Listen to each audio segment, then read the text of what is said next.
Assalamualaikum warahmatullahi wabarakatuh. Hai teman-teman, di video kali ini, kita akan bercerita tentang alam kubur. Ikhwan fillah, setelah manusia meninggal, maka timbul pertanyaan, berapa lama mereka akan tinggal di alam kubur? Nah, untuk lebih jelasnya, tonton video ini sampai selesai, semoga berhikmah dan bermanfaat. Setelah meninggal dunia, manusia akan menuju alam kubur atau alam barzah. Alam kubur menjadi tempat bagi manusia untuk menanti datangnya hari kiamat.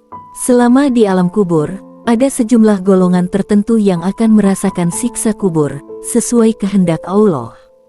Menurut hadits yang berasal dari Aisyah, siksa kubur terjadi pada orang kafir dan munafik. Aisyah menceritakan bahwa ada seorang wanita Yahudi datang kepadanya, lalu menuturkan tentang siksa kubur. Kemudian wanita Yahudi itu berkata, "Semoga Allah melindungimu dari siksa kubur." Lalu, Aisyah menanyakan hal tersebut kepada Rasulullah. Kemudian beliau menjawab, "Ya, siksa kubur itu adalah benar adanya. Orang-orang kafir dan munafik akan disiksa dalam kubur mereka, dengan siksaan yang dapat didengar oleh binatang." Aisyah kemudian bertutur, "Sejak saat itu, tidaklah saya melihat Rasulullah mengerjakan sholat, melainkan beliau pasti berdoa, memohon perlindungan kepada Allah dari siksa kubur." Hadis riwayat Bukhari, Muslim, dan An-Nasai. Lantas, apakah siksa kubur itu akan terus dilakukan sampai datangnya hari kiamat? Simak penjelasannya sebagai berikut. Ibnu Qayyim al-Jauziyah menjelaskan hal ini dalam salah satu kitabnya berjudul Ar-Ruh li Ibnul Qayyim. Menurutnya, ada dua pendapat mengenai lamanya siksa kubur. Pendapat yang pertama menjelaskan bahwa siksa kubur akan berlangsung sampai malaikat Israfil meniup sangkakala untuk kedua kalinya, yang berarti saat manusia yang telah mati dibangkitkan kembali.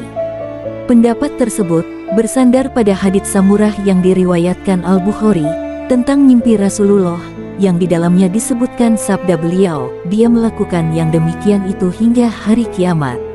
Pendapat lain menyebutkan, jika siksa kubur akan berhenti hingga waktu tertentu, dan setelah itu terputus.